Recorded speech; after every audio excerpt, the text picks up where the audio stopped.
Everybody, and welcome back to Detections with your host, Understudy 77, and Exile the Tradies. Ultimately, I'm going to be pretty quiet tonight. Maybe. I'm not very good at being quiet, but I'm going to try. I promise you that. I will try.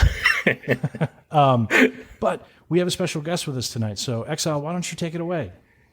All right. Yeah, we have Jared Folkins on with us. It was pretty cool. Him and I had a chance to briefly intersect at B-Sides PDX at the end of last year and has led to some really good conversations then. He has a really cool tool that kind of helps start the conversation. So welcome, Jared. Yeah, thanks for having me, guys. Appreciate it.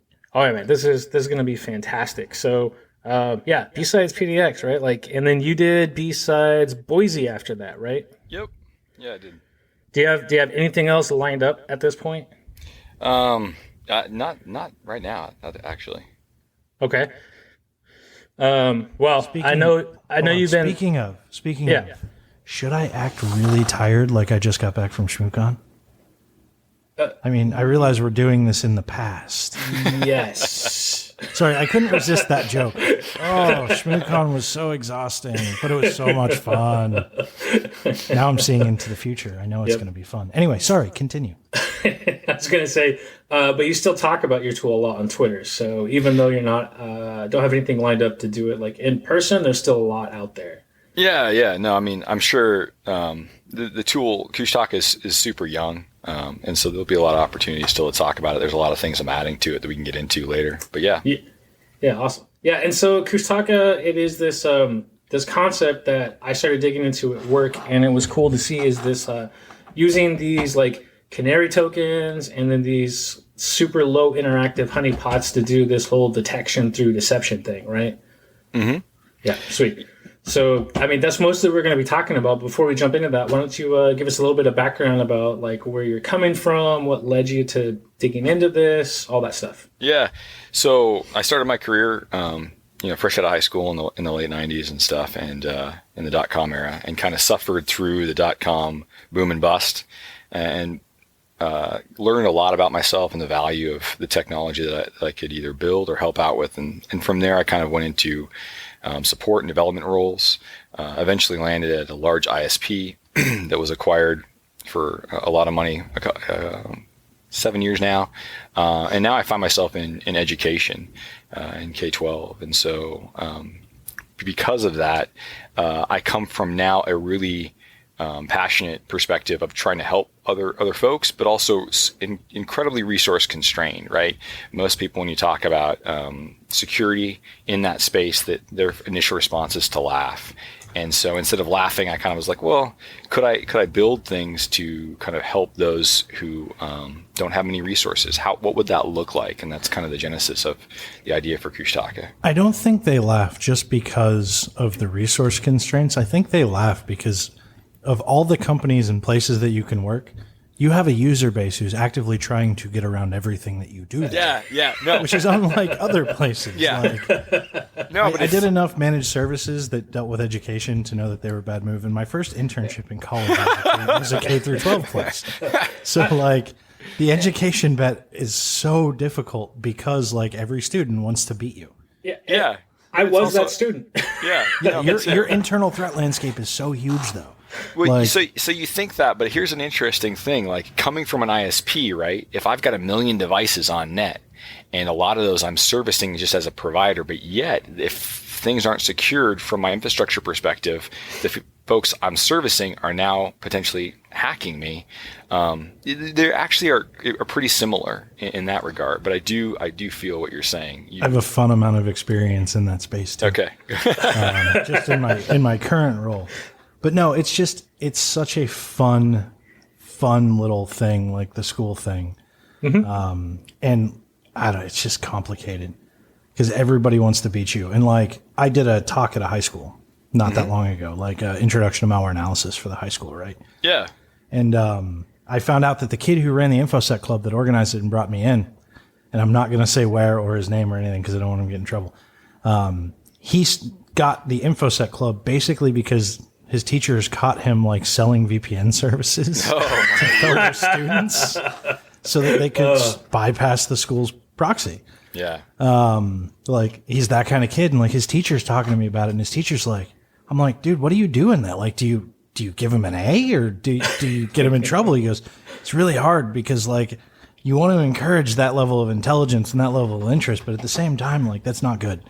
I'm like, yeah. Well, so here's the thing, right? Like some interesting things out of this work that I've been doing just in education is one, there are ways to shift the systems that you see, right? When you go in and you have a radical idea for how something should be changed, and you just lean into it full bore and get on your blowhorn and try to make that change, generally speaking, you blow apart any, support system that could do, make it successful. But if you instead, you try to look at ways that you can lean into and push on things, you can impact things in subtle ways that start to build. And so one of that is my buddy Nick, who's part of Opsec Edu, who runs essentially a lot of their infrastructure back on the East Coast for a large conglomerate of school districts.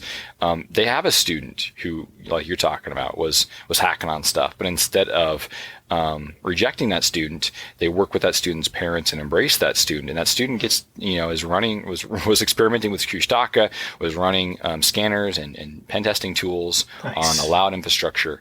And that's very unique in education because people hear I hack or my student hacked, and they associate that with now, I don't know, Iran or North Korea or China, right? The hacker moniker in the news. Yeah, or that faceless black hoodie wearing criminal that we all like to see on these news articles. Yeah, I love my black hoodies.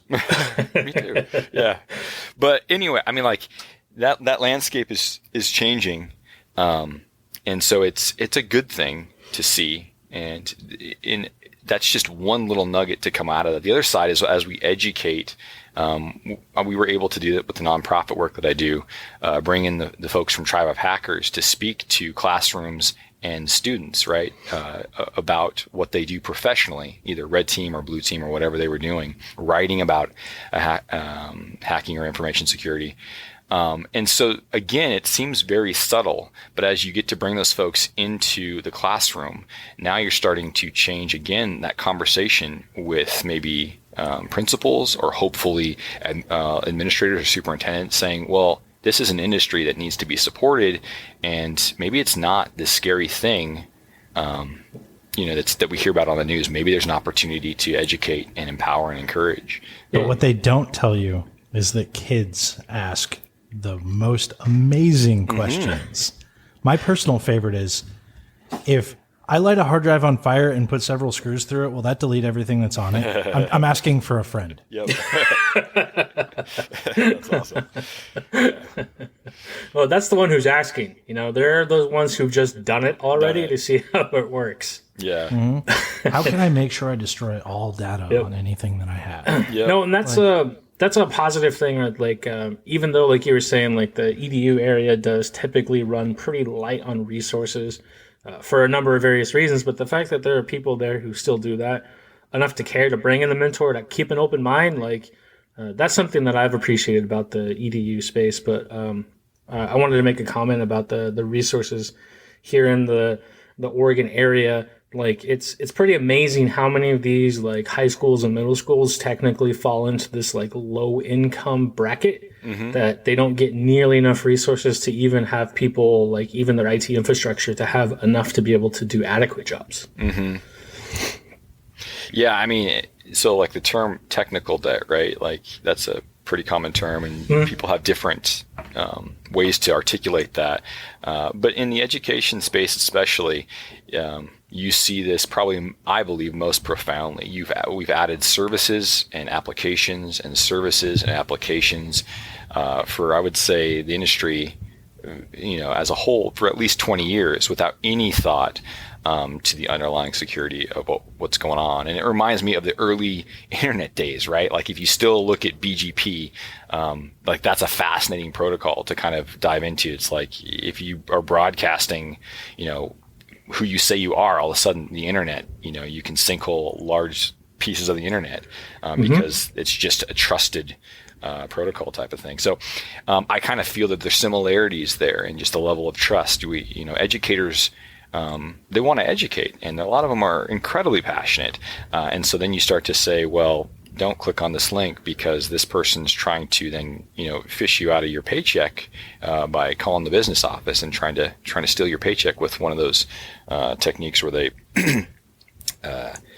change your routing number and your account number for your bank information. And so there is a point right now where it's kind of interesting but also hard to educate on that. So anyway, that's just a perspective for you. Yeah. And it's that education exposure that helped drive you get to this whole Kushtaka tool developing, right? Yeah. Well, so, I mean, there's a lot of folks who mean really well, but it's really rare when people say full stack, like, Jared, what do you do? And it's like, yeah, if you want me to run a Postgres database or a Microsoft SQL Server database and optimize and create indexes and all that stuff, I can do that because of my history. But if you want me to help with your networking gear and segment your network, I can do that. And if you want me to help out with your desktops or your servers, I can sysadmin that stuff, right? And I can code up solutions. And I actually find that you usually find someone like me in a shop in K-12 who can do a lot of stuff, because there's so many gaps to fill. But often what that means is, my perspective is, and probably the industry, I know this is probably a lot of the industry, right? You often are just spin this up, get it working and then move on and never go back, right? Mm-hmm.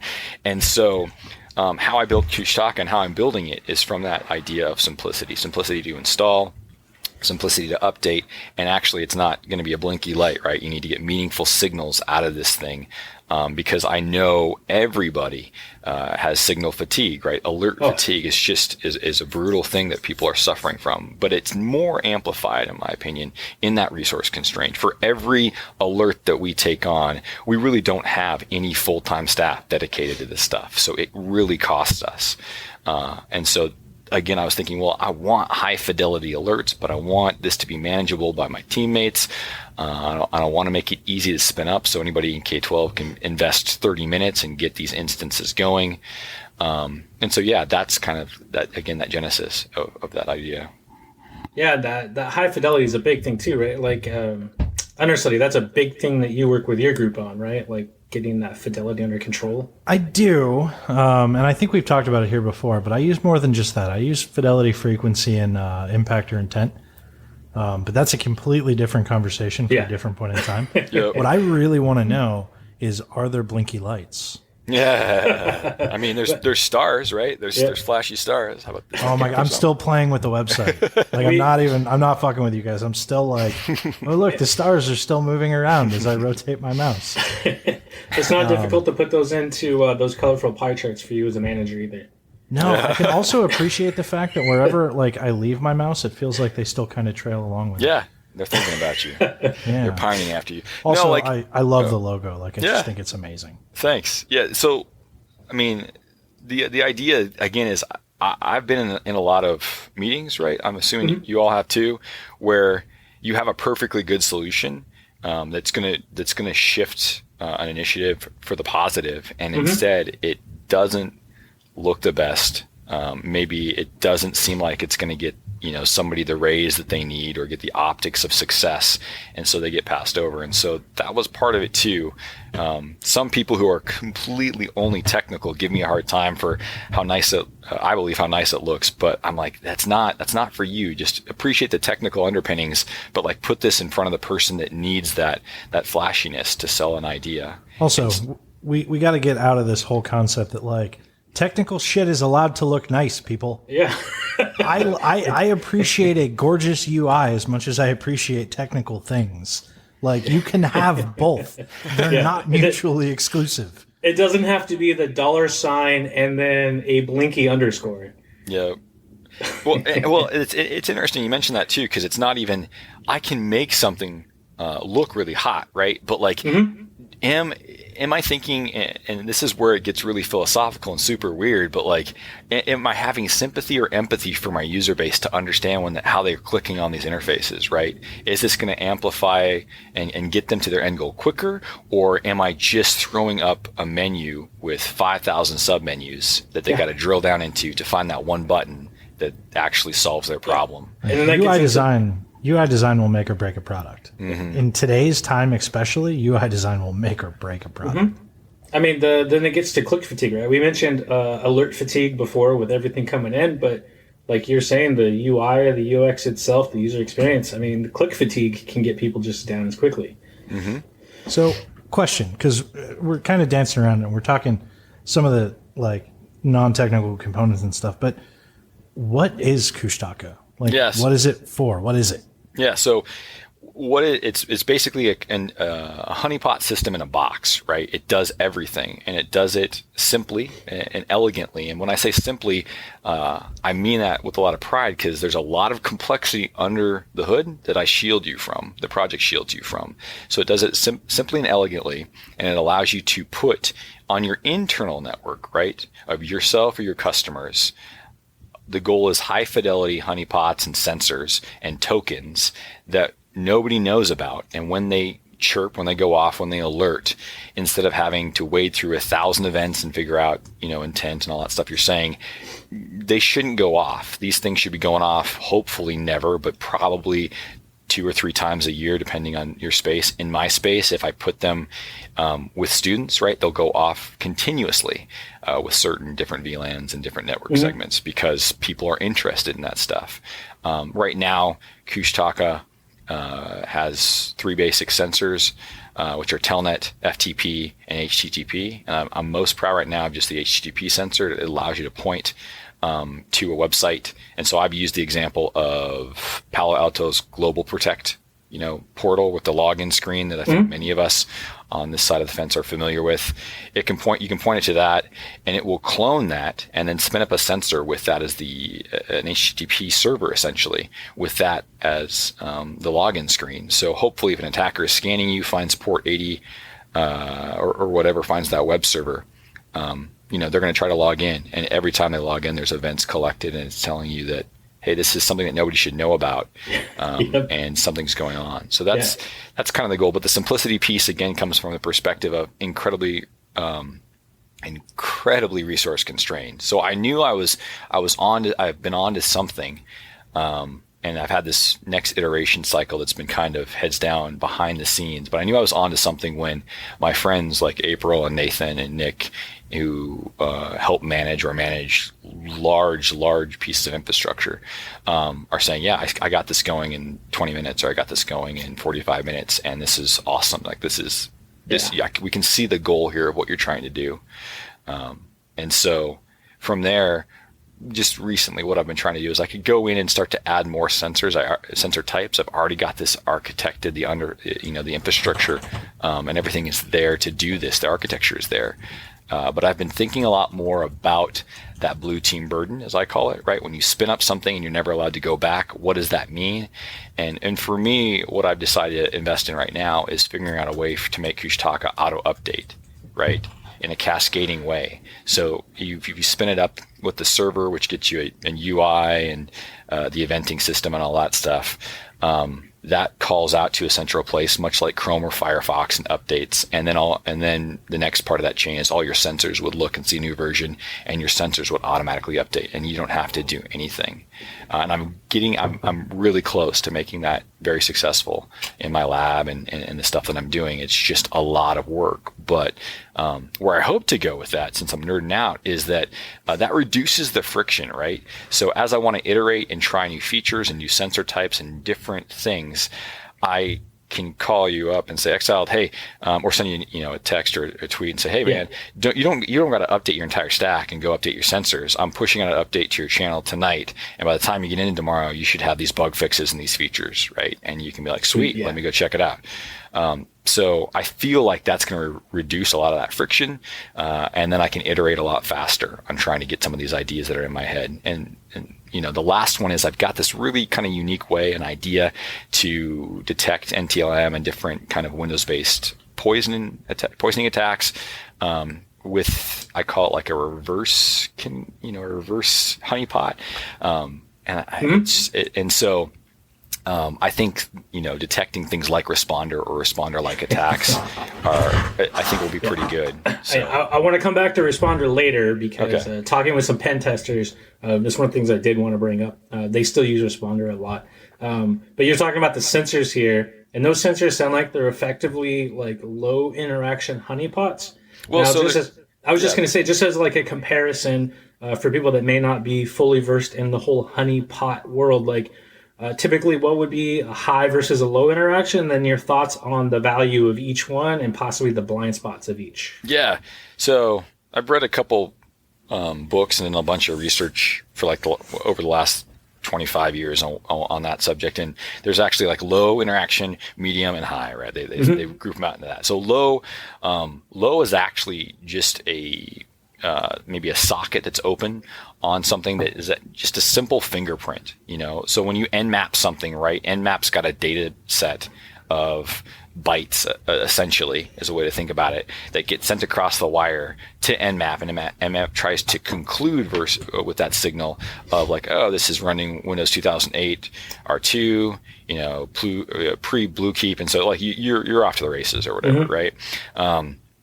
And so that would be low. Medium is where I think Kushtaka lands, right? It's like if you can legitimately interact with this FTP service or this telnet service and get enough traction there to appear as legitimate, right? You can type, it appears that you're typing on a command line or uploading files, right? And so the interactivity is higher, and that kind of keeps the person on the hook a little longer. So again, increasing the fidelity of that signal. It's just not one scan. Rather, it seems to be like a cluster of events, and you're like, oh, somebody's really messing with one of the Kushtaka sensors. This is a good lead.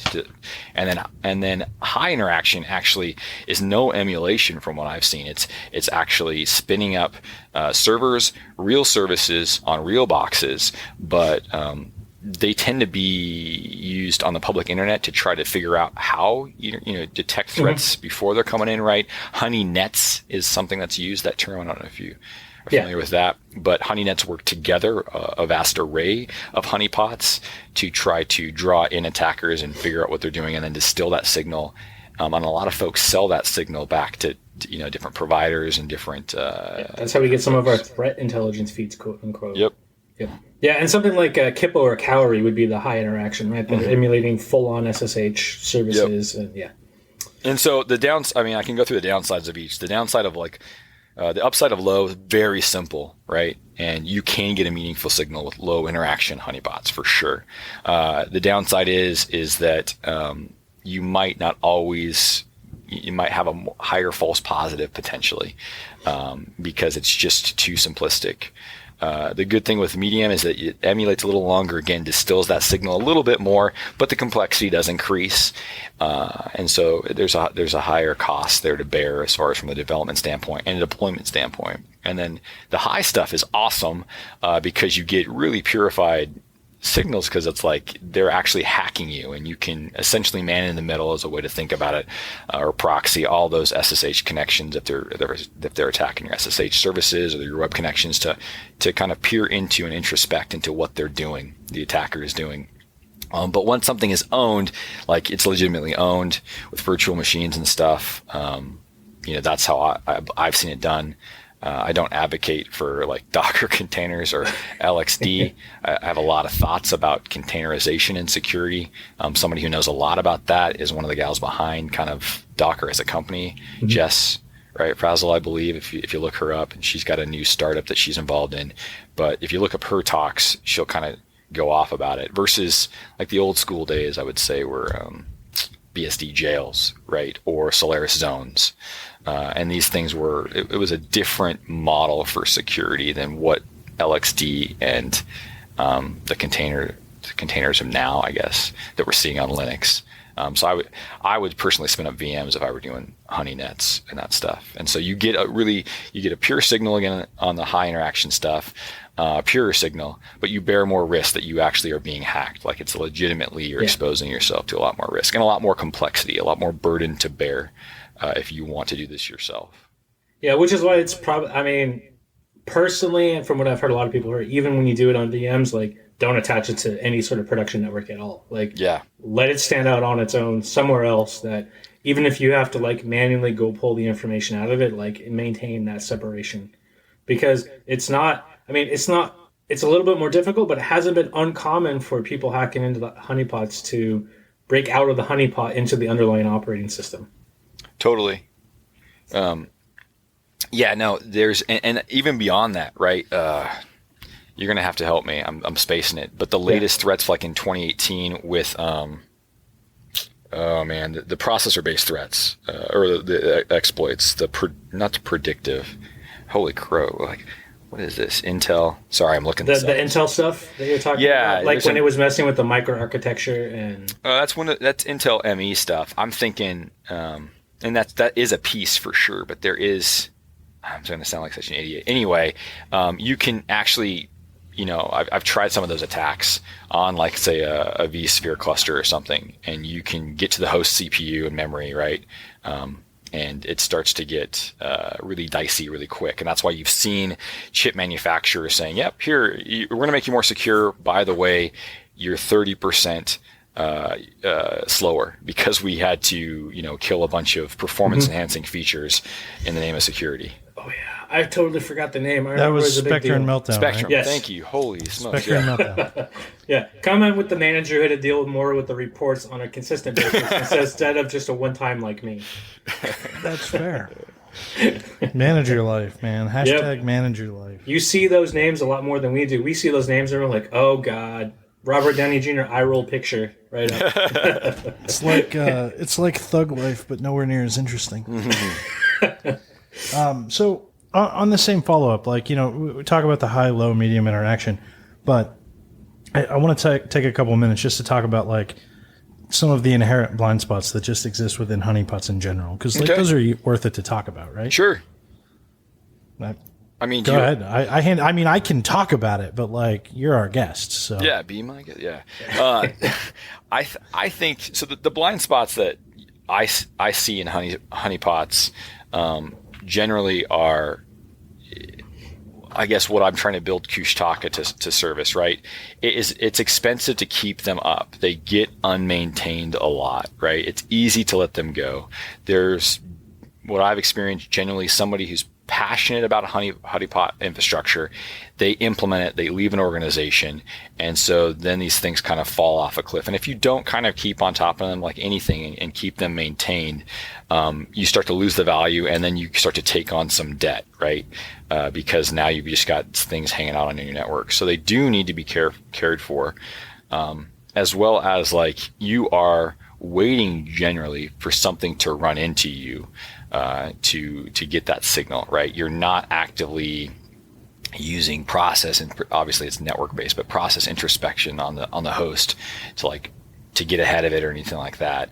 So at this point that that with a honeypot, I think it can be a pro or a con, that somebody is on your infrastructure doing something that's probably bad. Well, the other part of it, and the part that's worth mentioning just for people who aren't super familiar, is they might never hit that box. Like, an attacker might do something else that doesn't hit your honeypot infrastructure at all. Yeah. So you can't I would basically say they can be super useful, but I wouldn't rely on them as your only methodology. No, absolutely. Yeah. That's important to state. Yeah. They're not your only detection method. That said, I think that in my experience, they are underappreciated for where we're at, in the current model, at least with many SMBs, small medium businesses, which K-12 definitely falls in.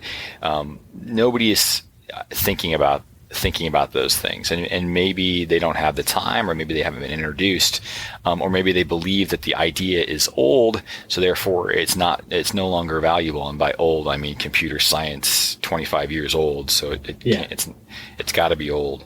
So XL, you have a couple questions right along this frame of thought, don't you? I was actually going to use it as a way to dig into another part of Kushtaka and get another nerdy aspect of it, with the blind spot being people don't touch it. But the other side of something that's almost guaranteed to be touched at least once, especially if you have someone on the network, are these honey tokens.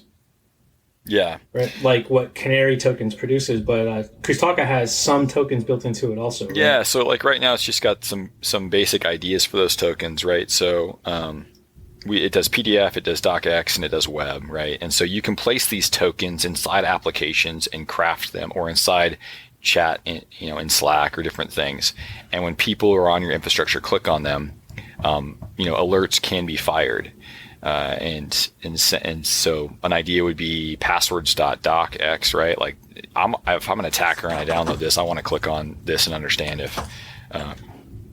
if there's passwords that I can leverage, right? So there are good things about that.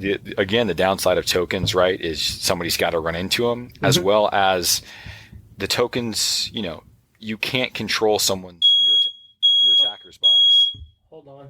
That's cool. Hey, that's fun. No, it's cool. Sorry for everybody. That's going to hurt. Make that a commercial We don't break. actually cut out. We don't have commercial breaks either. Yeah. So that's going to hurt. No, the only reason why I bring up somebody has to hit it is because, when you're talking 90% of attackers, it's pretty likely if they get in, they're going to scan. But when you get into the minority of much more advanced attackers, they probably already have a good idea what they're going to go after. And they might not be doing something that would fall in line or even hit some of that infrastructure. Yep. Yeah. So your threat model at your place is probably completely different than mine, right? The threats that I'm dealing with, people are generally really noisy, but even if they're not really noisy, they're coming in really blind, right? You just said a word that I love. Yeah. The importance of threat modeling your own business. Yeah. Yeah. All right. I'm back. Apparently, it was just a low battery warning at a very very noticeable moment. You need to apologize for deafening everyone who listens. No, it's all good. Accidents happen.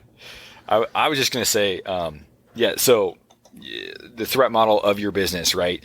If somebody, the level that you're at, honeypots are, might not be as advantageous because somebody knows that it's not a smash and grab. It's a very, Ocean's 11 type of heist, right? For me, I don't Yes suffer and from no, Yeah. because even if you're at the threat model where the Ocean's 11 heist happens, you're still just as realistically likely to get the smash and grab. Yeah. Like, all that happens is your threat model grows and changes. Like, it gets wider. But very typically, like the smash and grab people, they never go away, Right. no matter what organization you're in. Yep. Yeah. And so for us a lot, right, is folks coming in and unfortunately in education, crypto locking everything. Like that's a big fear for everybody. It's a very, I would say, industry-wide, a lot easier thing to do. You can see those results based on the payouts, right? I was, my buddy Nathan and I were even commenting that somebody, a district their school board had talked about the amount of cyber insurance they were carrying for just such events. And so you're starting to look at those statements and be like, man, if I'm an attacker and that's, a really nice, easy target, I actually know the amount that I can kind of lean into to charge you to get your data back. But those types of events, if you think of them like businesses, in my experience, the really sophisticated person that kind of gets a foothold on your infrastructure hands it off to an operator many times. I feel like, and it's just a feeling. It's almost like you feel the other person on the end of a wire that's not always as skilled in my space, and they're quite a bit noisier. I don't know. It's just a feeling. No, I get it, because we talked about this pretty in depth when Andrew was on a couple episodes ago. Cool. And like your average attacker, even your average, like what we consider APT, like we really only talk publicly about the 1%. Mm-hmm. The other 99% are nowhere near as sophisticated. Yep. Yeah. Like that's just not a thing. And I think, and I think that's where honeypots really can shine, is with that 99%. They are a business, right? And honeypots, when you add, the goal is to add enough detection and enough complexity to get your distilled high fidelity signals without burdening your organization anymore, at least in my threat model, or burdening it, the very least, like in the smallest way possible. And so, Kushtaka is not going to help. I shouldn't say that. Kushtaka, I think, can help you against some of the 1% stuff, but it's really going to shine in the 99% of the actors that you're going to be hit with on a daily basis, in my opinion. So it sounds like you talked a little bit about threat model while I was checking on my fire alarm, smoke alarm here. Mm-hmm.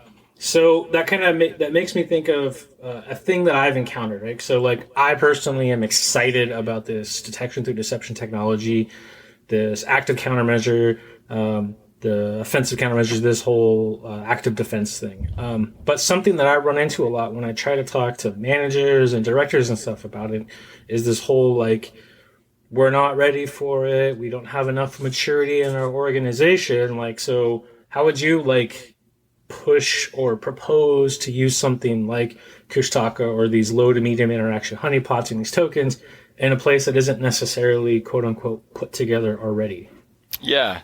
I've thought a lot about that, and where I see it succeeding right now is usually there's, again, that passion player in the mix at the org, right? They want this type of technology inside their organization, and they also like have enough control as a stakeholder that they might control segments of a VLAN, or they might be a net admin, or they might be someone of responsibility like that on a daily basis, and so they can plant it on their infrastructure without really needing administrative oversight and get value for the boxes that they maintain, right? And so I think that's kind of where it starts. You don't need the whole org to buy in. I've even advocated for folks. This one honeypots is really cool. They're really simple if you're just trying to get value. A lot of people have stuff on their network already, and one I saw a person use was, and totally caught something with it, was a battery pack that was connected to the network of a tower or of a rack, right? And that whole battery pack was bad. There was redundant ones above it, so it was supposed to be powered off. And instead, this person had the idea that, well, you know what? I'm going to leave it up, and I'm going to put it on a VLAN that gets a lot of noise, and I'm going to make the email address alert to me. And sure enough, this person got events from just that simple thing that were meaningful, caught things on their network that were absolutely meaningful, and it's not sophisticated. So although I'm pitching Kushtaka because I think long term, Kushtaka is around your team health and your organization health and gives you a way to manage this stuff as an organization, you can start really simply with things on your infrastructure that you don't have to ask for administrative approval. Or if you want to try Kushtaka, try it on things that you manage that are your responsibility anyway. And the nice thing about Kushtaka is that it's written in Go, right? And I chose that purposely for many, many reasons that I believe are well thought out, but I could articulate if we want to get into it. But the nice thing is that from kind of the paradigm of C++, and some of these low-level things, Go doesn't suffer from some of the same attack vectors. And so I think that's why you see at the network layer Go kind of taking over the startup scene with a lot of these network-based startups, Kubernetes or Docker or all these things. And then for me, it was just a natural choice because I'm like, yeah, I want Kushtaka obviously as a honeypot piece of software to exist on the network. So again, if you're spinning this up, there's a lot of attack vectors that you don't have to worry about because of, it's completely in Go. It's not using any of the unsafe packages, which allows me to hook into C or hook into low level calls. I'm not using any of that. I'm making sure that I'm existing up in the Go space is a way to think about it. So I'm not trying to expose the users of it to any added risk. You know where Go is a huge pain in the ass? Tell me. It's been used quite a bit through 2019, especially towards the tail end as the end extension for specific strains of like Linux ransomware. Mm-hmm. So if you're like trying to actively detect things pre-alert, so like, oh shit, like I should probably find out if something's getting named .locky, like that's useful to me. They're naming it .go. Not as useful. Yeah, so that's awesome. That doesn't make Go suck. That just ransomware people are being smart, and that sucks. That's awesome. No, when you were talking about the tokens, I had this thought like maybe sometimes a messier organization for some of these tokens might work out better, right? Like, let's say you don't have your Active Directory structure on lockdown, throw a canary token in there, and it's just going to fall into the same collection as every other user that they dump through an LDAP query or through Mimikatz, and it's going to trigger pretty consistently if it's a non-legitimate use. Yeah, I mean, there's people that have locked, like, so if you use Bloodhound to kind of sniff out your the tree, the forest of AD and stuff. I know I shouldn't name them. I don't have permission, but there's folks that are they have accounts, right, that are totally AD accounts that look completely legit, and they make these accounts a little bit juicier than other accounts. So it looks like you can pivot into boxes on your infrastructure on like a Bloodhound graph or something, and this would be the route you would take.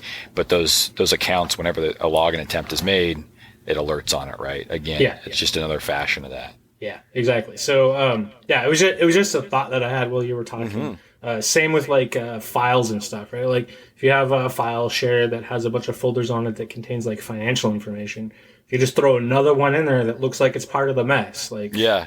Well, so it's intriguing because we were talking about downsides, and I have seen one downside, and that is with file tokens, if they're not locked down, you're going to find maybe some of your internal actors accessing them. So if you want to be mischievous, use Kushtaka and make a PDF called salary schedule, right? .pdf, right? That one's going to get opened a lot. Or people like me who are like, I'm going to click this as a SOC analyst. I should not be able to open and see this. Right. Oh, wait, I can't. Yeah. Oh wait, it says, "Ha, got you." Yep. Yeah, go ahead. No, I mean, I've had different, weird marketing ideas for Kushtaka, right? Where you could fill the token full of, risque images to be polite for all audiences here, inside of the document, put that up on Twitter and pretend like it was a revenge porn link or something like that, right? And just start to watch, those IPs filter through. Pour in. Oh yeah. So there's weird ideas I've had. I know when I was at B-Sides, right? You saw me. I cloned I talked to the B-Sides folks. Yep. I cloned B-Sides website. I registered bsidespdx.com, and I said, "Yeah, tell me the difference," right? And from an initial scan, you could click around that site, both sites, and they looked the same. And so, again, some of those ideas to try to showcase what can be done. But like the downside is sometimes, as a sysadmin, right, sometimes I don't want to know the truth. That sounds so weird, but sometimes you run across just data sets where you're like, man, knowing this about this person kind of bums me out, because you might carry something or whatever that you don't want to know. So. Now, that did make me think of another question, too, right? So we talked about these load medium interaction honeypots. Kushtaka calls them sensors, these honey tokens. Hey, Mycroft, how's it going? Sorry, my cat. What are some like practical locations you think you could deploy these things to try to actually get relevant, targeted, like threat intel, or put higher fidelity on malicious actors? Yeah, so I definitely would put one with like correct firewall permissions or something inside of DMZ. All that stuff that's exposed to the internet, right, as soon as it gets owned. So I can give you a practical example. I know WordPress instances that are in the DMZ that many orgs have to manage because they didn't realize what a dumpster fire WordPress was going to turn out to be from a security perspective. And sorry to all the automatic folks, it's not a diss. It's just I've suffered from that a lot, so it's just my pain point. But I'd put one there because as soon as that box gets owned, generally speaking, the smash and grabbers are going to start to scan, right? And so I actually have hosts online. So if you think about like WordPress, and you might have the domain be like myblog.jaredfolkins.com, right? In my DMZ, I'd put test-myblog.jaredfolkins.com, and I would just have HTTP sensor with that rudimentary cloning of that blog site. And so, you'd start to get a lot of noise on that, thinking it's another box or something else to pivot into. That's his actual website. So when you find the passwords.txt file on there, maybe don't click use it. I don't. Yeah, I do. At this point in the game, I just use the static blogging engines because I'm over it. I can't handle the plugins and the database, SQL injection or whatever. I'm over it. Personally, all of my stuff's still in WordPress version 1. Nice. Well, I'll go looking for it now. Yeah, static HTTP. All right, so Jared, we do a thing on the podcast here where we always leave like a detection of the week. We'll tie it in with the topic here of how this detection through deception works. But before we jump onto that, I think what would be good is, because this is this free and open source software, this FOSS software, like what are some ways that people could contribute, help out to get involved with this as an active member of the community? Yeah, I mean, it's one thing I've noticed. It's an interesting question to start with or lead into this, but like Blue Team software doesn't seem as sexy, or like it's not as sexy to contribute to Blue Team software. Maybe I'm wrong, but I feel like it's a lot harder versus some of my friends that have chosen to go the red team tooling route. It just seems like they write some single script and they get a bunch of stars and a bunch of community support. So to support it, I would say all I'm looking for right now initially is just advocate for it. Try to run it on your infrastructure. This update stuff that I'm working on, I'm really proud of that when I launch it, and it's going to help a lot to reduce that friction. So if you can just get it on infrastructure, that'd be great. If you're interested, I can also compile it for like Raspberry Pis and stuff. So those architectures are capable, and I'm kind of curious to see if anybody wants to run it on a Pi on their infrastructure. I would actually stick it on a Pi in my house. Nice. That could be a fun project. Actually, you're talking about something that I've been trying to do on my own anyways, figure out how to get this stuff running on a Pi as like a plug-and-play hardware device. Yeah, so I mean, that definitely is on my roadmap. Is what I would like to see is just an image that people download and flash a Pi with, and maybe have a couple configuration parameters for IP address and different things, a SSH key or something, and all of a sudden they get that Kushtaka in a box experience. So what about if people want to contribute to the project outside of just running it? Yeah, if you want to, if you can code, that'd be great. It's I don't know. I don't see a lot of folks, but yeah, that would be great if you can code. I could use that. Bug reports are great.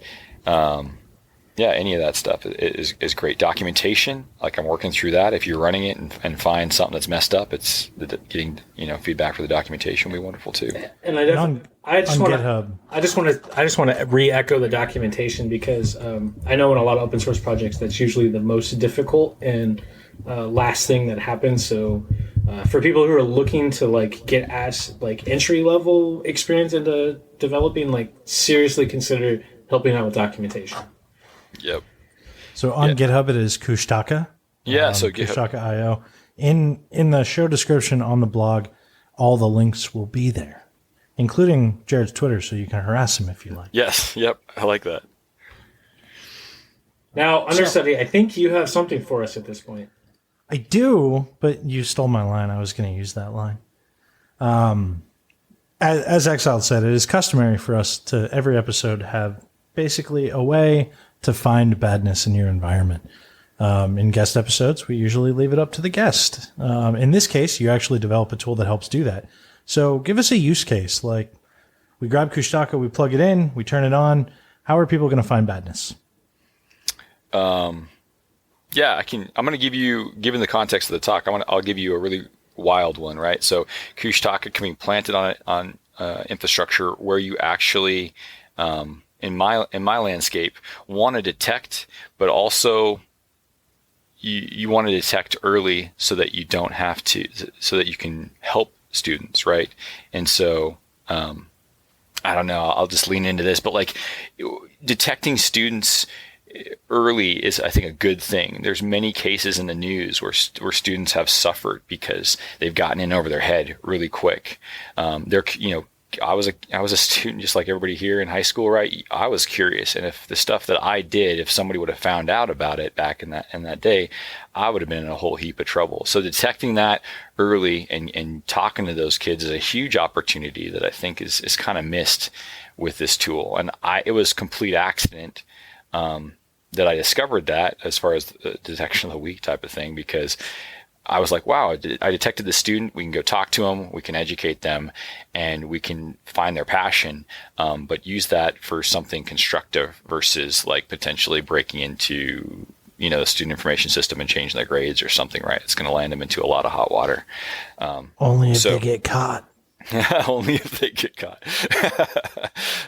Yeah. We do not advocate changing your grades. Yep. We will detect you. But yeah, and I mean, like, I've detected, again, with this kind of topic, I've detected some crazy stuff on our networks and advocated for students. And I really wish, if there's anybody in K-12 listening to this, I really wish and I hope that they take on that perspective of not trying to crush their students, or whatever, from an ego perspective or whatever it is for you, but like trying to honor those kids, because I think it's a healthy thing. As hard as it is, I think it's a healthy thing to do. Other than that we curse a lot, I actually really do hope that kids in K through 12 listen. That would be really cool if we could help out kids in K through 12. I think they will. I don't know. I like teaching at that level. I think it's really cool, like especially when people have a passion and an interest at that level. So like if we have any listeners from there, like reach out to us, because it'd be really cool to find that out. Please. I totally agree. The K through 12, like the learning passion there is exponentially more than a lot of the adults that I work with. And I absolutely adore feeding into that passion. Yeah, that's a good observation. That's cool. Super interesting. That about brings us to the end, right? Yeah. Cool. That was a lot of information. So first off, Jared, how do people find you? Yeah, so you can, jaredfolkins.com. You can track me down there. GitHub. You can find me on Twitter if you put a link in the show notes. Happy to help out and answer questions, or just get to know you. I'm generally pretty friendly and helpful about any topics. We also have a small little Slack for our nonprofit that we try to educate on, right? So if you are new, if you're a career shifter, or you want to do this type of work and you don't know who can help you and who can support you, we've found that we've started to kind of bring and nurture those folks in. And I don't know how that started really, because we are totally education focused, but maybe it's because we're educating at all capacities, be it student or college or out of college or career shifter. We've seemed to just start collecting folks. But we won't shame you. You can ask any question, and we don't go off. We don't even get including sarcastic. How to destroy hard drives. Yep. With fire. And yeah. So yeah, if you want to do that, you can track me down, but happy to help. Hey man, like, we're super happy that you came on and chatted with us. It's awesome. And Exiled, take us out. All right. Well, I want to say thanks again. I mean, we're both left coast is best coast kind of people, so you're wrong. Yeah, it was awesome. And thank you for listening again to Texans Podcast. So go forth and find badness.